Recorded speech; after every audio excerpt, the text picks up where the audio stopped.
If your heart has been aching from a love that didn't last, and you wonder if you'll ever find the one meant for you, listen closely. This message might feel like it was written for you. Sometimes the hardest wounds are the ones no one else can see. You can smile at work, laugh with friends, post happy pictures online, yet when the day ends and the lights go off, you lie there wondering why the person you once trusted, the person you once dreamed with, is no longer by your side. That ache, the one in the quiet hours, is the very ache Archangel Chamuel is most tender toward. His name means he who seeks God, and in the language of the heart, it often means he who helps us find what is lost.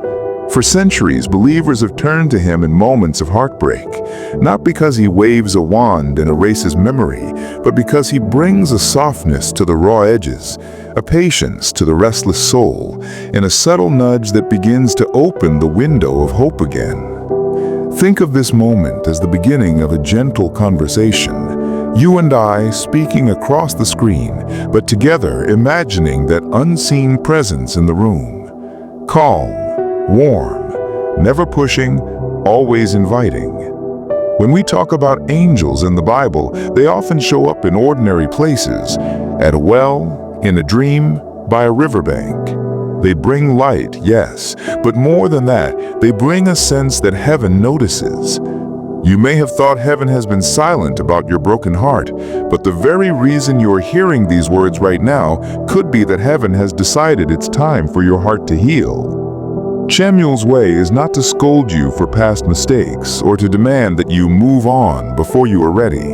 Instead, imagine a steady companion walking beside you through a forest where the old branches of memory hang low. Each step you take, he helps you see that the path ahead is not blocked. It's simply waiting for you to notice it again. Many people in the United States today, from busy cities to small towns, carry heartbreak quietly. Divorces, lost fiancés, sudden breakups that left them doubting their worth. In every story, there is a longing to believe that love can be restored. Chamuel's message begins here. You were made to love and be loved, and the pain you feel now is not a prophecy of permanent loneliness. Sometimes we wonder why the past relationship ended. Was it because we weren't enough? Was it because we missed God's plan? These questions can loop endlessly, but Chamuel's healing often starts by gently shifting those questions. Instead of, why did they leave? It becomes, what is being made new in me so that I can receive the love I was truly designed for? That small shift is like the first ray of dawn after a long night. You might not see the full sunrise yet, but the sky has begun to change color. I want you to hear this in the most friendly and personal way. Your heartbreak is not a sign that you are broken beyond repair. It is evidence that you are human and that you dared to open your heart. Chamuel honors that courage. He does not erase your story. He helps you carry it with grace until the weight lessens. The journey you're about to hear through this message is not just theory. It's a pathway many have walked, quietly accompanied by a presence that points them forward. So as you listen, let your shoulders drop a little. Let the breath come easier. Let there be a small space in your heart where hope can sit down again. You don't have to force anything. You only have to be willing to believe that the God who formed your heart has not forgotten how to guide it. In that belief, Chamuel begins his work. There's a tender moment in every healing story where you realize you're not just grieving the person you lost, you're grieving the version of yourself that existed in that relationship. Sometimes that is the hardest part to face. The quiet evenings, the way you checked your phone for their message, the little hopes you built together. It's as if an entire chapter of your life was torn from the book. Chamuel's presence becomes like a patient friend in this part of the journey. He doesn't ask you to forget. He invites you to sit down and remember, but to remember in a way that releases the burden. Instead of reliving every conversation that went wrong, he nudges you to notice what you've learned, the courage you showed, the resilience that grew in you, the kindness you offered even when things were falling apart.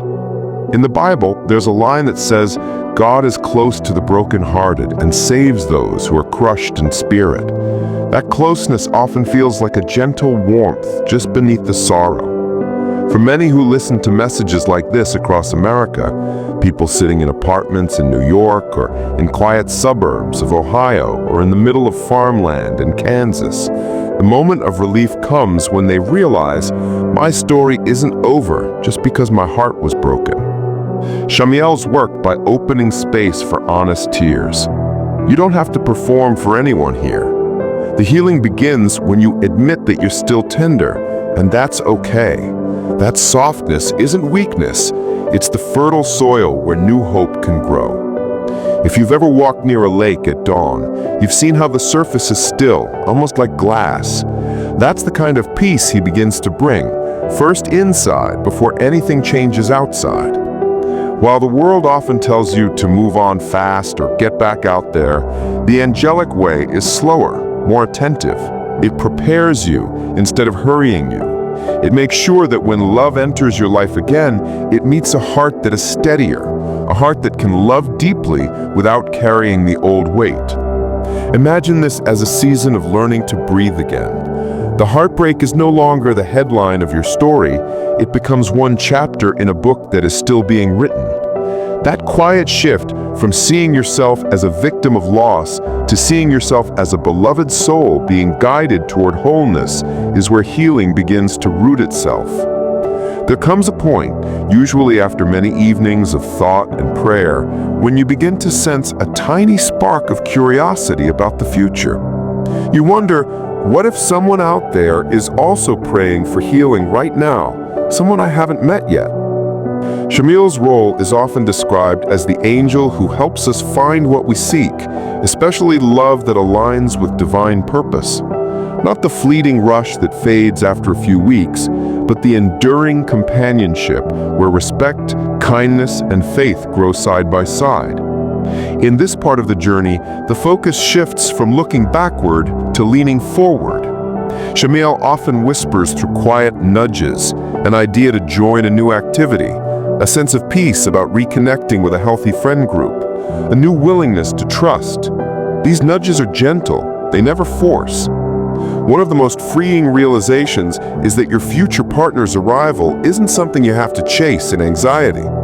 In many testimonies shared by people across the U.S., they describe how they were simply going about their day, serving at church, helping a neighbor, pursuing a dream, and suddenly realized that love had walked into their path. Shamiel's work often looks like that, preparing two hearts separately so that when they meet, the timing feels effortless and blessed. This is also the time to recognize your own worth again. Heartbreak can sometimes whisper the lie that you are too damaged to be loved well. The truth Shamiel patiently repeats is that your scars are not proof of failure. They are proof that you were willing to love in the first place. As you hear these words, imagine yourself stepping into a garden that is just beginning to bloom after a long winter. The soil is rich from the rain, the buds are small but determined. That's what the season of preparation feels like. You don't have to see the full flower to know that life is returning.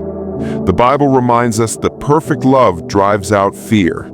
While no human relationship is perfect, the more your heart is steadied by divine love, the less fear dictates your choices. That steadiness attracts a partner who is drawn to the real you, not to a mask, not to the shadow of a past wound, but to the soul that is healed enough to be open again. Every step in this chapter is guided by that same gentle companion. Shamiel's presence encourages patience. You do not have to rush. You simply have to stay willing to trust that the God who cared for your heart in loss is also capable of guiding it into love. We've walked together through the quiet pain of heartbreak, through the slow and steady healing, and now into the hopeful space where love's future feels possible again. As you listen to this final part, I want you to notice what has already changed in you. Even if the tears still come sometimes, there's a steadier heartbeat underneath them now. That is the work of grace. That is the kind of quiet sign that Shamiel has been near. Here is what I want you to carry away. You are not defined by who left or by what failed. You are defined by the one who created you and by the hope that still rises inside you. The angel's task is never to replace God's presence, but to point you back to it, to remind you that heaven notices your tears and treasures your longing for a love that is true. Some of you listening tonight might be thinking, I want to believe, but I'm still afraid I'll get hurt again. That's natural. Healing doesn't erase all memory of pain. It simply means the pain no longer rules your choices. Give yourself permission to keep healing at your own pace. Here's a gentle step you can take. Tonight, before you sleep, close your eyes and picture that soft presence sitting quietly near your bedside. No flashing lights, no distant thunder, just the quiet nearness. Say, even in a whisper, "Thank you for helping my heart heal. Thank you for preparing me for the love that will honor me." That simple act, speaking your gratitude and your hope, often opens the heart just enough for peace to seep in. And now I want to speak directly to you as the voice you've been hearing in this video. If this message touched a place in you that still aches, you are not alone. Thousands of others across this country and around the world have walked through similar valleys and discovered that, with faith and a little guidance, the valley eventually opens into a wider, brighter field. If you feel a little more hopeful now than you did at the start of this video, hold on to that feeling. It's the sign that the story isn't over.